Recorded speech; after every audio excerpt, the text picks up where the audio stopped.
2020, c'était début 2020. J'étais déjà en fait en entreprise et Papillon Noir était sorti depuis maintenant, je pense, un peu plus d'un an.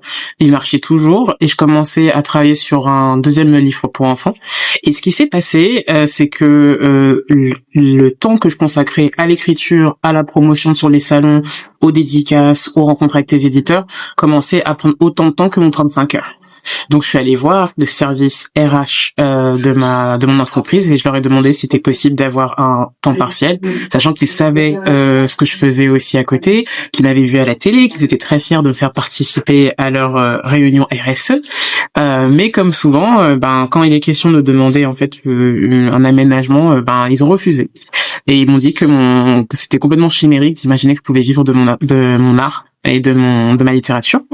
Et donc je me suis dit autant partir parce que je trouvais ça aussi assez hypocrite de vendre auprès d'entreprises mon parcours comme écrivaine, même si à l'époque je me disais pas encore écrivaine, je me disais que j'écrivais mais j'avais encore du mal en termes de légitimité. Donc j'étais dans cet entre-deux là où je me demandais s'ils ne sont pas capables de faire ce choix là ou en tout cas de m'accompagner, je vais le faire moi-même. Et j'avais déjà signé avec une agence littéraire donc avec Roxane Edouard chez Curtis Brown depuis un peu plus d'un an. Donc je me suis dit, j'ai rien à perdre à me dire je pars pour un an.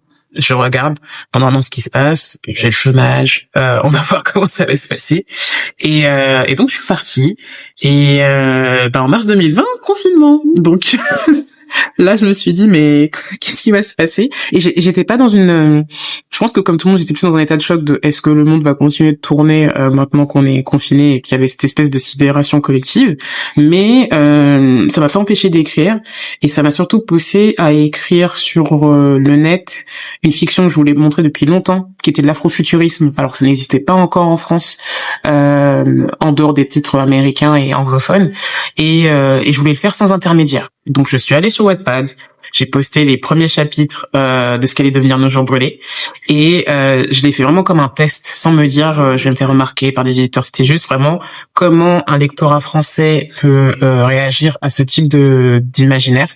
Et j'avais même pas fini de poster l'entièreté du manuscrit que Albin Michel et Hachette m'ont demandé en fait si j'étais d'accord pour signer avec eux Nos Jours Brûlés. Et donc j'ai signé avec Albin Michel. Donc c'est comme ça, voilà. Donc c'est un choix de miser sur soi pendant un an, et puis après les opportunités se sont présentées via le hasard et puis via le destin, on va dire.